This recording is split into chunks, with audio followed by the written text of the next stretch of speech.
Hello all, thank you for coming. We're going to wait just a little bit longer to see if we have more people.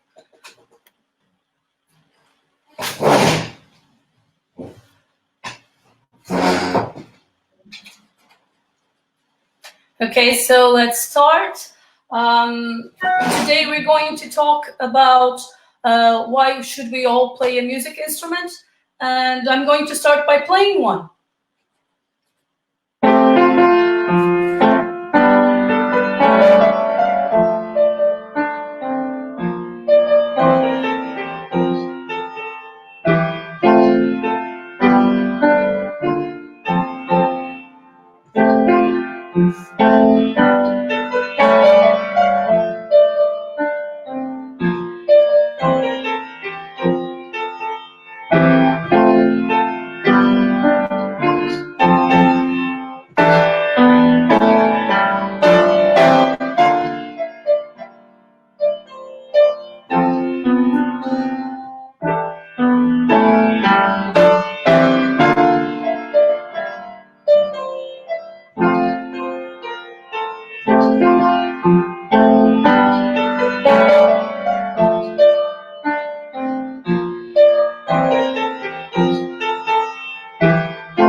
So let's start with our presentation about why should we all play a music instrument. Please, any questions that you might have, write down on the comments. I'll be pleased to answer you. So, why should we all play a music instrument? If you think about it, the Darwin and a lot of people ask about the origin of music from an evolutionary point of view. Charles Darwin thought that the functional component of processes of sexual selection. So actually music was a way from females to choose their mate. So the better musician they were, the better they were singing, the better suitable, the more suitable partners the best man would be. So that's the theory of Mr. Charles Darwin, and it's a funny one. Mr. Herbert Spencer thought that the prosodic features of emotional speech constituted the basis for the language. So the way that we sing when we talk, or the way was the origin of the language and also the music. So it's all related to melody. Stephen Brown, which is our contemporary, this theory has 20 years, 30 years most, thought that ancestral human traits that evolved from language and musical ability. So he has this theory that music language. So music and language evolved from the same part, and they evolved for music and language. So this was the only thing, this was what they had to learn. So we have music and language, and it all evolved to different branches, and now we have music and language. And this is the theory of Mr. Stephen Brown. But is music just a human trait? What do you think? Do you think the only people who have, only humans have music, only humans do music, and only humans use music? What do you think? I would like to hear your opinions. I know there's a little bit of delay between what I'm saying and what you're hearing, but I'll wait. What do you think? It's music a human trait or not? Okay, so I'm not having any answers, but I will tell you that music is not just a human trait. Music is actually a way that animals use to communicate. For instance, hunchback whales, they use music to hunt together. They sing songs, and so they know where the others are and to warn where the fish and where the krill is. So hunchback whales actually use music to hunt and to communicate. And you have birds that, fortunately for all of us, birds sing, and we can hear them communicate with each other through singing. But also chimpanzees, they can sing. And you can listen to chimpanzees singing and babbling to each other, which is very, very interesting. Well, but what is the function of music after all? And if we think about it, what is the function of music? If you see this picture, for me, it's one of my favorite pictures. It's Miss Jane Goodall singing with her chimpanzee. And this is amazing how humans and other animals can communicate through music and through singing. So the function of music is actually, and first of all, communication. And that's why music exists primarily. It's to communicate. But musical training has profound effects on development of our brains.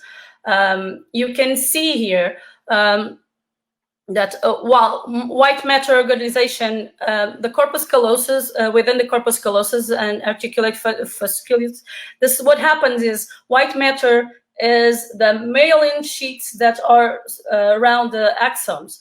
So what you have in a neuron, it's you have the brain cell, the cell of the neuron, and then you have an axon that will have a myelin sheet. That myelin sheet permits us to think better and faster, and it will prevent you from having epileptic seizures, for instance, or to have large charges of electricity in the brain. So it kinds of help you and surrounds and prevents you from some diseases.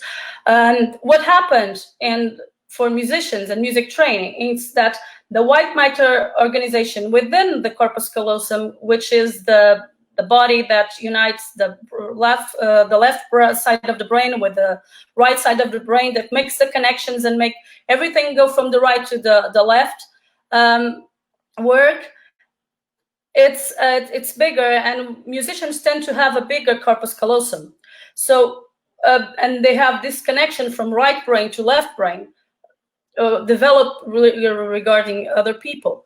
And what is the articulate fasciculus? If you see here, you have on the design that I put, you have two areas, which one is the Wernicke area, and the other one is the Broca area. The articulate fasciculus, what does is it will make the information travel from one area to the other one. What happens in the Wernicke area? It's that where you how can I put this? It's where you decodify the information, and then it will travel to the Broca's area. So you can produce your sound, and you can produce your voice, and you can articulate your content. And that's why the motor area is very important in music, because not only when you play, but actually when you speak, when you sing, you're using your lips. And so this information comes from the Wernicke area to the Broca area and to your motor cortex, and it will, everything in musicians is a little bit bigger in this in the brain. Thicker gray matter in the motor and auditory corticals. Thick gray matter is the heart, or is the cell. It's the heart of it's the soma, which is the heart of the cell of the neuron. And what happens is that musicians have a thicker gray matter where in the motor and auditory corticals, because we use our ears and we use our hands and our mouths to sing and to play. So this area is like if you had a muscle that you work, that you really work, it will be thicker and it will be bigger, right? So think of music as the gym for the brain. And that's why it's important for all of us to play a music instrument, because then you just take your brain to the gym and it's fun, and and you learn new things, and you can play and you can talk to everybody. Because look, music started, we think, by communication. But if you think today that we are all trapped outside our houses, what is happening? It's that people go to the balconies and they sing with each other. They try to communicate through music. And we can see all these videos of people going to the balconies and playing instruments, and all the neighbors come and they answer back. So music today, and the way that we are living today in this quarantine, it still has a very big paper in our life. It's really important in our life, and it's a way that we can communicate with each other. When you think about music training, and I just played yesterday for you guys, and I put here a little bit of the score. You look at the yesterday, and what do you see? This is what a musician sees, because when a musician is playing, it's actually learning and it's reading from here. So in a split of a second, musicians will read vertically and horizontally. And they'll have to notice that there's a moderato, that is your movement, that is your speed. You know that yesterday is not too fast because that's their information. You will know that this is in F major, well, because you have there a B flat, will tell you what is the grammar, because scales or... So you will know, if you're a musician, if you were trained, that the verb that you will be using, it will be F, so it will be like this. And yesterday will be in this, okay? So, and this are informations that in a split of a second, the musician will gather. So you have here, you have the notes, and of course we are reading vertically, and for musicians, we always read top to bottom. So I can read the notes, and I can read horizontally also, and look, and in a split of a second, I also can read the lyrics. So this is all happening at the same time. Can you imagine? I'm going to sing a little bit for you. Imagine all the body movements and all the brain movements, what is happening inside your brain when you're doing all of this together. I'm using my feet because I'm using the pedal. So I'm using my hands because I'm playing.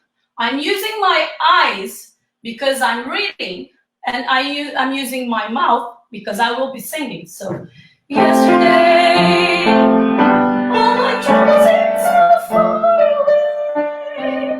Now it looks as though they're here to stay. Oh, I believe in yesterday. So this is a party in your head.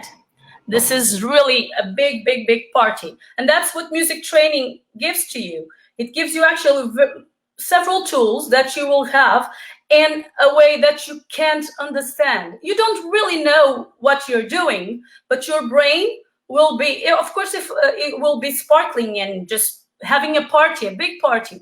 If I cannot stop to understand everything that I'm doing, because if I stop, I cannot perform all of these things together. So this is something that through years and years in training, I gather. This is a powerful tool for you to have, not only when you're a kid, but also during life. And we'll talk about it in just a second, okay? So, music and reading, because we are in a school and I had to talk about children and I had to talk about how music is important to children. I based my presentation today about reading and how music can help kids read and improve their reading. If you went to my baby's class or my preschool class, you would see me babbling with them, and I would do like ba ba ba ba ba ba ba ba ba ba ba ba ba ba ba ba. So what I'm creating in here is a sort of phonological awareness, because when I do this to the kids, and some of them can't speak yet, two things will happen. They'll stop and listen. Well, actually, three things. They will answer me back, and sometimes they just babble. And the third one, which is the funniest one of all, they will laugh. And they will laugh a lot.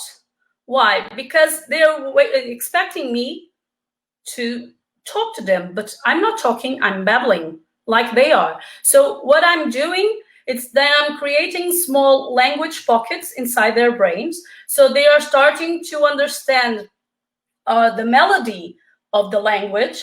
They are starting to understand the rhythm of the language, and because I'm not saying anything that is too difficult, they start talking, and they want to talk, because you can see in their faces that they want to communicate with you. They want to express, so they will babble it back. And this is very, very, very funny. So phonological awareness is very important to create for reading and for speaking, because phonological awareness will be the explicit knowledge of components of speech and how they can be combined. So, and if the phonological awareness is something that we use a lot in music, because when I'm saying and I'm doing an exercise like I do thousands of times in class, na na na, they are trying to understand, and they are trying to get my pitch, and they are trying to follow me. And if I sing with them, and if I put words, they start to learn a little bit more, and they have the touch of understanding sounds better. That's why in our reception class, the kids are singing in a lot of languages. They sang in English, of course, they sang in Portuguese, now they are singing in Italian.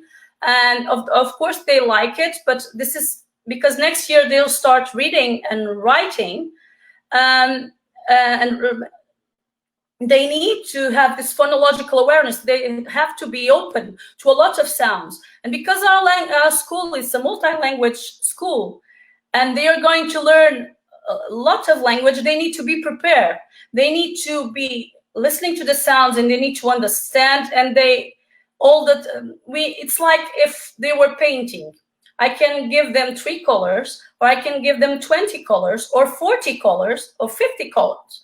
So that's what I'm doing when I'm creating a new sounds, and I'm babbling with them and doing things like see, oh yeah, yeah, yeah, and things like this. I'm creating phonological awareness to them, so they can learn from now onwards, and they can start first grade better prepared to learn the amount of language that we have to offer, to understand reading and writing. And this is something that we do in class because it's important. It might seem like, oh, she's just playing with them. Well, but this has a very thick research base behind it. Okay, and rhythm. It's not difficult to understand why rhythm is important in reading, and why we use this. And when we do music, because it's impossible to sing without rhythm. When I ask my NYP students what are the 3 main elements of music, of course rhythm will be one of the favorite, because rhythm, it's the base, and it's very simple. You could see your kids, if they study in our school, most of them will do this. And this is important in also when you're learning to read, because when you're perceiving the speech of the listener, you can understand, okay, this word is formed like this, and you can actually join syllables. And speech rhythm is very interesting, and there's a research that's saying good readers show greater sensibility to speech rhythm. And that's one of the things that we use in music is rhythm, and awareness of rhythm, and understanding of the rhythmic patterns and structures of music. So this will help our kids a lot, and they will read better for sure if their music training is well, if they have a good music training. Now, auditory working memory. If you're reading and you're you have to start reading, of course you have to have an auditory working memory that depends heavily upon auditory perceptual skills. And what we do when we are teaching music is actually train their auditory perceptual skills, because I'm doing something and I'm singing and they are copying. So this is always, I am always a role model that they need to understand, and they just need to copy, because this is what we're working. We're working on their auditory working memory.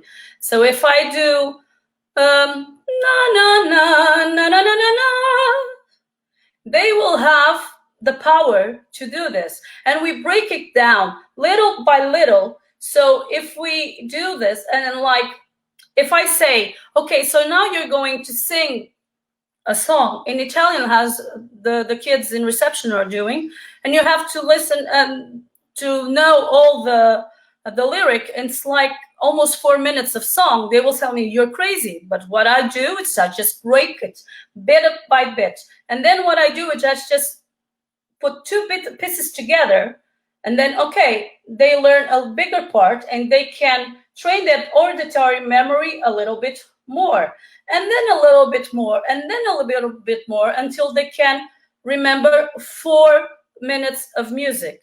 And that is something that will help them to read. And of course, learning sound patterns. And this is something for you to understand music. And because we use a lot of prosody, we use a lot of patterns and sound patterns when we speak. And they can actually copy that, because if you're reading a text and you need to use punctuation, if you have your musical ear trained and you understand sound patterns, you always know that the question will end on a high pitch. Do you understand what I'm saying? So they will get this, and when they are reading, they will be able to mimic this. Okay.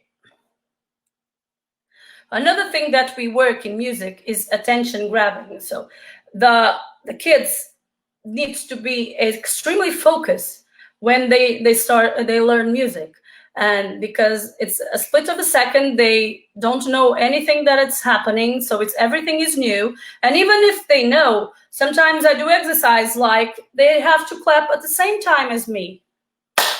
So for them to clap at the same time, they need to be paying a lot of attention. If they lose focus, they can't do it.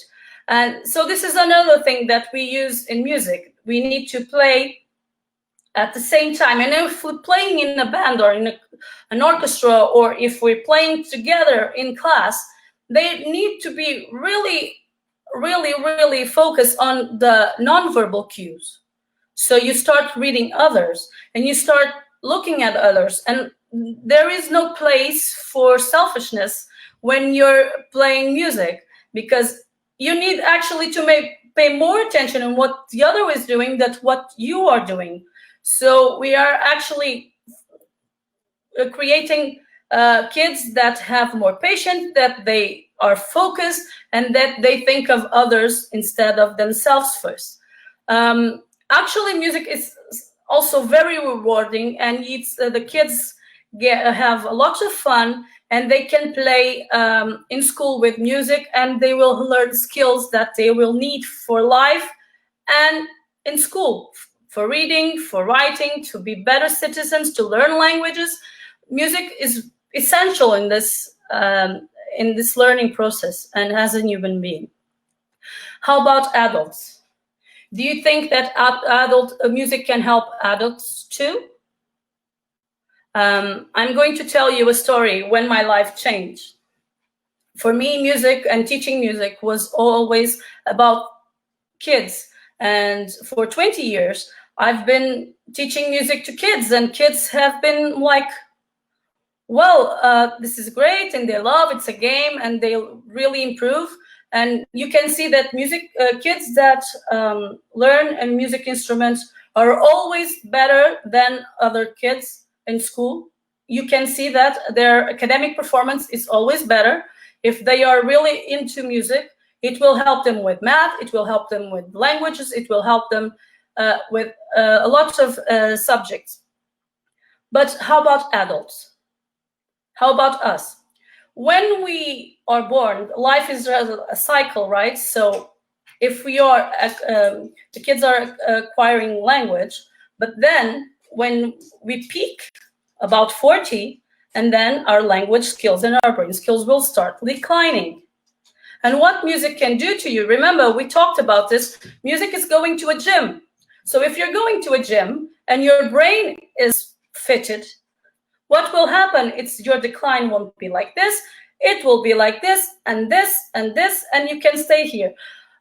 What happened? And yesterday I was looking at Facebook and I saw a lady, 106 in Porto, and she was playing piano, and everybody was amazed. Her motor skills were fantastic for a 106-year-old. And why is this? Because one time someone told me that growing old, and we're talking about 80s and plus, it's like if you feel like you have gloves all the time on your hands, because your fingers don't respond the same way. It's hard to grab. It's difficult. But if you still play the piano, or if you still play an instrument, it will be much, much better. And you have motor skills, your motor skills will be better, so it will be better for you. How about language? Do you know that our brain declines also with age? And memory and language also decline. If you play an instrument, if you keep on going to the gym and train your memory and train your brain, that decline will be less accentuated. Okay, so it will be smaller. What I will tell you now the story. In 2014, I was in Casa da Música for a big show, and that show was about creating a show with people with dementia. So there were all of these people that you now can see were they had cognitive neurodegenerative diseases. And of course, the younger ones know they were caregivers and musicians. And what we are told is we had every weekend, we would have a rehearsal with these people, and we would create a show during 4 months. So we would do this 1 weekend per month, and we will teach them something. And what would they do? It's next month they would remember this. These are people with dementia, but they remembered. And we created this most wonderful show that they sang their favorite songs, they told their stories, their life stories, and the people, the audience, were crying, because in the audience there were a lot of families, and the relatives never seen these people the way they saw them, laughing and happy, and they were alive again. And so this was a very emotional show for me. And what I saw was that music has the power to help and get us to live and be alive inside, even if we have a very, very a hard disease with us. So you can see their faces. They were happy. It was the moment of one of the moments of my life, and I wanted to share this because this, for me, represents the power of music. And now I'm open to questions. Do you have any questions? I'll be waiting if you have any questions. I'm sorry, but there is a delay between Facebook and the app that I'm using, so sometimes I'm just waiting to see if there's any questions. So if there's not questions, you can you can comment, you can tell me, or you can tell me what any questions that you have. If you have any questions after, my email is music@taguspark.sharingschool.org, so you can always contact me. Thank you very much.